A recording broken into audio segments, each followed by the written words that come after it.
First section is about upholding the rights of children with disabilities, or CRPD principles and reporting process. So there are two main topics. On the one hand, CRPD principles. On the other, the reporting process of the CRPD itself.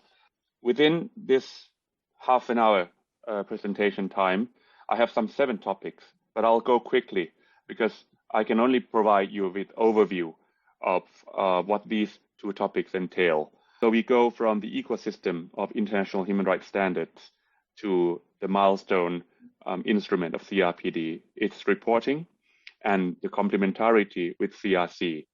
And we'll go to the topic of SDGs and CRPD.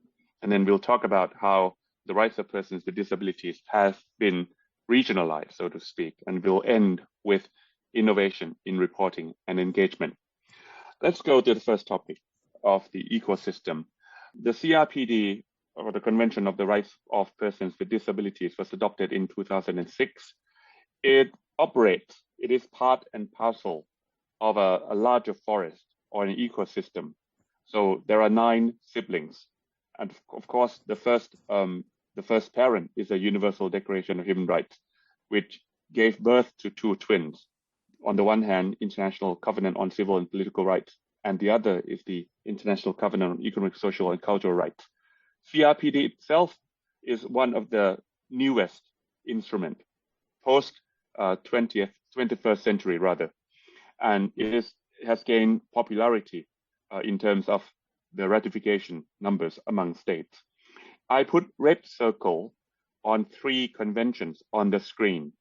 We show 9 core instruments of international human rights standards, but I've put red circle on 3 of them. One is the CEDAW, another is CRC, the other is the CRPD. These 3 have become so-called common instrument within ASEAN by virtue of them being ratified by all 10 ASEAN member states. So we are using this fact to our benefit, and I'm encouraging all of you to think about how we can use these interplay or nexus to benefit the rights of at least women, children, and persons with disabilities, and covering other groups as well. The CRPD itself has changed significantly a number of things pertaining to the rights of persons with disabilities. We used to have the so-called charity approach, which looks at persons of disabilities as recipients, awaiting something, which can be by chance to be given. But I put orange circle on a column, which is called human rights approach. So from being someone who has been given as an option to an obligation, now persons with disabilities are rights holders. They're not controlled externally, they have autonomy. We're talking about the language of empowerment. We're talking the language about rather than fixing them, they are not the weakness, they're not diseases. We have to fix the environment. We are duty bound to fix the environment so that to enshrine or to realize rights and our obligation toward them. In terms of living independently, we are talking about the language of independence and equality. Most importantly to me is the language of inclusion and integration.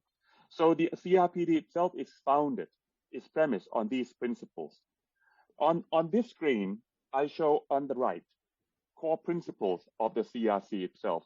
So you have 2 large principles. On one hand, you have the changing modality or the changing concepts of the rights of persons with disabilities. On the other hand, you need to recognize that children are also the rights holders. So now you have, when we talk about children and children with disabilities in particular, we need to recognize 2 facts. Number 1, that children are rights holders in themselves. And as they have disabilities, we have to look at them rather than as rights holders, as someone to whom we owe obligation to realize their rights. So the CRPD has changed significantly everything we thought about persons with disabilities before 21st century. In terms of its implementation, I would like to remind you using this page, which contains on the left instruments pertaining to rights of persons with disabilities. From the CRPD, we see a number of corresponding regional instruments from the Incheon strategy, the Sendai framework on disaster management, the 2030 agenda itself, which we are going to talk about later on, the Marrakesh Treaty. I put a bracket on the Marrakesh Treaty because it has not been widely subscribed to in ASEAN. Only 2 countries have ratified Marrakesh Treaty to allow people with visual impairment to access copyrighted material. On the right, I put intersectional instrument. So we need to consider all the other human rights instruments as having interdependence or interrelatedness or nexus with the CRPD. You need to also consider ILO conventions. And UNGP stands for United Nations Guiding Principle on Business and Human Rights, and we are going to touch upon that later on. Within ASEAN, in this region of 10 countries, from Brunei as a B to the last country, Vietnam, with a V, and next year we are going to have Cambodia as our chair. So I think that there are our colleagues from Cambodia as well. So I'm very excited about this, that our Cambodian friends will chair ASEAN. And from the regional perspective, we have a number of instruments already that directly pertain to rights of persons with disabilities as well. When we talk about reporting, this graphic on screen show you the 5 stages of so-called simplified reporting procedure of all human rights treaty bodies of the UN system. Each of the 9 human rights or treaties imposes reporting duty on all the states that have ratified them. So, and there are 5 stages, from sending the list of issue or LOI to asking states to submit the periodic report, to having constructive dialogue with the relevant committee. In this case, it will be the CRPD committee. And then the committee will produce a very significant document called concluding observations. And then they will follow up with the reporting state of what progress has been made and why regression occurs and how that particular state will rectify the regression or the situations that are in default. I put on the screen now the guidelines on treaty-specific document to be submitted. So to remind you, and this can be uploaded very easily from Google. So just 2 points to make. That when states ratify the CRPD, and most of states in the world now have ratified the CRPD, you have 2 reporting cycles. One is the initial report within 2 years. And then the more significant one would be the periodic report, which must be submitted every 4 years to the committee. This is easy. We can get away with this one. The more important issue is what is expected of state parties to submit to the committee. For example, when we talk about CRPD, 2 most striking principles of CRPD, reasonable accommodation and universal design, that we don't see in other human rights instruments by virtue of the CRPD being the newest instrument. And I'm sure that now other treaty bodies, apart from the CRPD committee, are considering ways and means to implement and mainstream the concept of reasonable accommodation. So when the CRPD expects state parties to submit reports, they ask state parties to provide the ways and means by which they define the concept of reasonable accommodation. And because you are expected, everyone, including state parties, are expected to provide reasonable accommodation for persons with disabilities, be it the changing of environment, fixing of the physical environment, provision of tools and assistive devices, so that people with impairments will not have disability in accessing them. So this is expected of them. And I put here, when we talk about more specifically the rights of children, Article 7 of the CRPD, on the left, on screen, I show on the left provision of Article 7, which enshrines the rights of children with disabilities. And on the right, I'm showing you what the CRPD, the committee, is expecting state parties to provide in relation to the implementation of Article 7. For example, they ask state parties to report on the principles that underpin decision-making in relation to boys and girls with disabilities, whether boys and girls with disabilities are able to express their views on all matters that affect them freely and receive appropriate assistance according to their disability and age to practice this right. And also data pertaining to relevant differences in the situations among boys and girls with disabilities. And last but not least, whether children with disabilities are viewed as right bearers on an equivalent basis to other children. And this is very significant because when states provide this kind of data, we can know the symptoms and the problems pertaining to how children are denied of their rights to be the rights holders, in this case, children with disabilities. The same goes to right to education.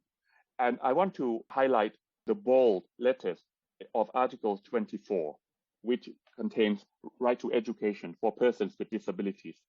The ensurance of an inclusive education system at all levels and lifelong learning for persons with disabilities. Remind you, everyone, that this is a principle. In reality, we see huge gap on implementation of this concept. And also, if you look for yourself, provision in Article 24, you see a number of concepts that are high in standards, but low in implementation. And there on screen, you see the concept of reasonable accommodation being enshrined very explicitly on the right to education. Another right, very important to everyone, especially those with disabilities, is the right to health. We don't have to go into detail to remind ourselves how important this is, especially during and within this COVID-19 pandemic. Article 25 on health asks states to provide people with disabilities to ensure that they can enjoy the highest attainable standard of health on the basis of free and informed consent. So CRPD committee has encouraged states to minimize institutionalization of persons with disabilities, especially children as well. I put on screen now the point on the complementarity between CRPD and CRC, and these two committees have worked very closely. And I'm in the frame as well because the CESCR committee, being one of the very old paradigm or old instrument, we sort of produce the general comment on the rights of persons with disabilities. And every time we consider state reports, we always ask state to provide us with the information on rights of persons with disabilities. But on screen, I'm showing you the concluding observation from the Child Rights Committee on Indonesia in 2014 as an example of how these two committees work together, work interrelatedly, so that they complement the work of one another.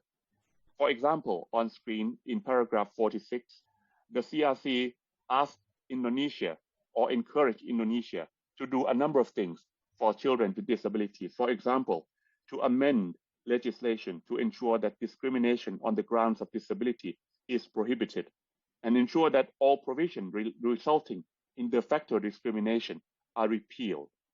I'm not sure how much progress has been made in Indonesia, but let me show you another page, which contains one of the latest concluding observations produced by the CRPD itself. And this one is on the Philippines from 2018. And the CRPD considers the provision of Article 7. And it asks the Philippines to do a number of things. For example, to adopt a comprehensive strategy and action plan for the promotion and protection of rights of children with disabilities and allocate specific human, technical, and financial resources, including for monitoring mechanisms to assess their implementation. So those of you, our colleagues from the Philippines, can now assess whether the country is living up to this kind of recommendation, which of course goes hand in hand with the work of the CRC as well. The CRC has considered and examined state reports from the Philippines already. I put as examples here because, as I highlighted previously, the CRC and CRPD have been ratified by all 10 ASEAN member states. But of course, not all member states have submitted their initial or periodic report on time. So right now, I don't see all CRPD concluding observations. A number of our member states in ASEAN have not submitted that. And the CRC COP as well, which would be very interesting to collate the data of the commonality of issues and good practices among ASEAN member states. My point number 5 is about the complementarity between the Sustainable Development Goals and the CRPD. On screen is a graphic produced by Australian Federation of Disability Organisations, and they map out the relevance and nexus between each of the 17 Sustainable Development Goals and the provisions of the CRPD. Of course, you can see for yourself which particular provisions relate to the SDG goals.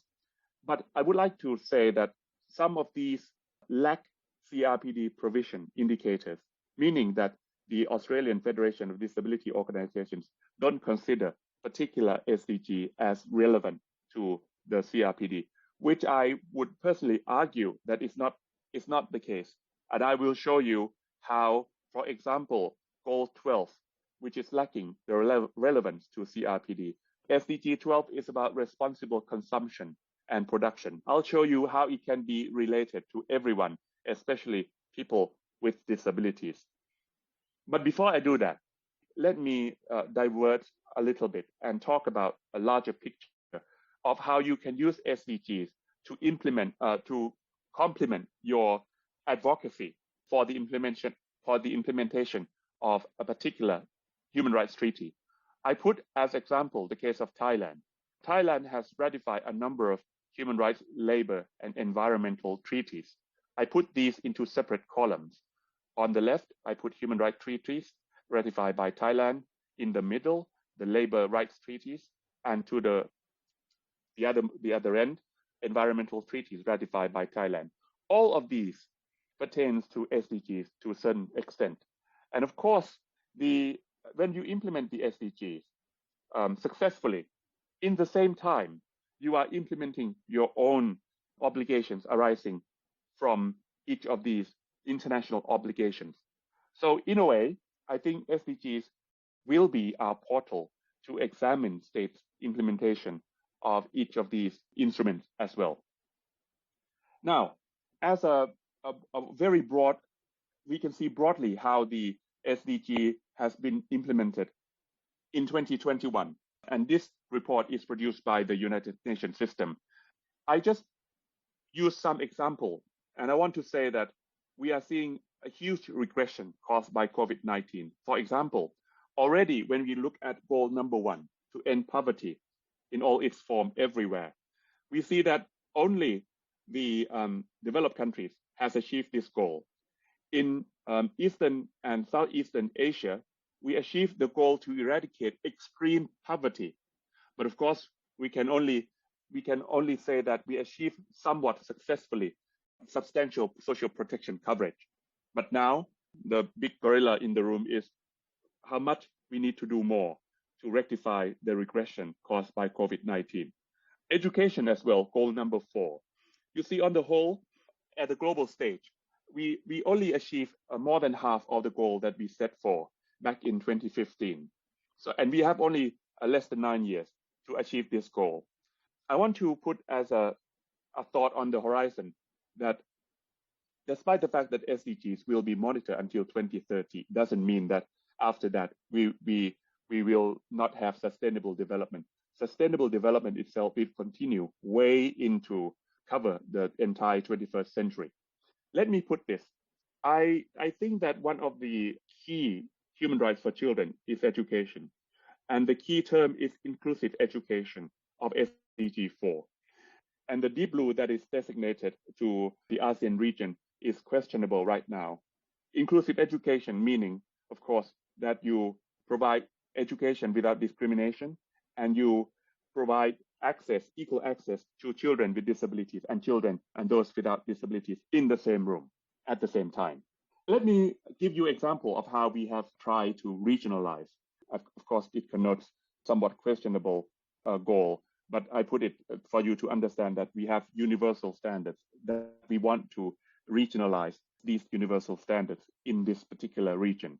So we have come up with the ASEAN Enabling Master Plan, which will last until 2025. We adopted this one in 2018. The goal is we want to make sure that ASEAN is a viable platform to help mainstream the rights of persons with disabilities, especially children. In ASEAN, a challenge is the silo structure of our organization, which is divided into 3 sub-communities, from political communities to economic communities and to social and cultural communities. And most of the time, when we talk about ASEAN community and ask people about where people with disabilities and children with disabilities belong, most people will think that people with disabilities and their children only belong to the social side of the community, which is entirely wrong. Human rights as well as disability rights belong everywhere in this community, and that is why we use the term mainstreaming and enabling. I just want to show you the guiding principles when we drafted the Enabling Master Plan. You see principle from A to H, and the most important one is pertaining to children is H, that we must uphold the respect for the evolving capacities of children with disabilities and respect for the right of children with disabilities to preserve identities. When we drafted the Enabling Master Plan, we put the goal into different sub-communities from political to economic and social and cultural community. So for example, we were successful because we mapped the ASEAN blueprint itself and we put different key action points. On inclusive plan of ASEAN socio-cultural community, we say that we have an action point on upstream health policies and laws and mainstreaming of human rights-based approach for persons with disabilities, particularly women and children with disabilities, to ensure equitable, accessible, and comprehensive quality health care. And on the right, we say to negotiating officials that if you implement this at the same time, you are implementing the regional and international commitments as well. So it gained acceptance to them by using this kind of diagram. Most currently, and as a result of the COVID pandemic, we have come up with ASEAN Comprehensive Recovery Framework. You see the term with reopening, recovery, resilience. And within this framework, there are 5 strategies, from enhancing health system to strengthening human security to maximizing potential intra-ASEAN market, and then accelerating inclusive digital transformation, and to last but not least, advancing towards more sustainable and resilient future. Unfortunately for me, in my view, is the lack of reference to persons with disabilities and children. But of course, and I'm hopeful that implementation of this recovery framework will help elevate and rectify the situations that they're in at the moment. My last point is innovation in reporting and engagement. And I mentioned to you previously about the lack of relevance, as it was shown in the graphic before, of Goal 12 with the rights of persons with disabilities. Goal 12 contains one indicator, which is 12.6. It says to encourage companies, especially large and transnational companies, to adopt sustainable practices and to integrate reporting. And this is very significant because now we can encourage, and states should do the same, to encourage companies, large and small, to report on the progress of their SDGs implementation. This will help you to get transparency and get data, especially disaggregated data, pertaining to the livelihood of everyone, including persons with disabilities. I think we need to use SDGs more innovatively. And we need also to be aware that businesses have different vernacular and taxonomy when they talk about human rights. For them, it's the language of ESG, environment, social, and governance, which is gaining a huge currency among capital and financial market around the world. And we can say to them, it's the same principle. It's the principle of sustainable development. It's the principle of human rights. So when they are doing ESG, they are benefiting directly the SDGs. And in this case, the persons with disabilities rights as well. But we need to be aware of misinformation that is going on.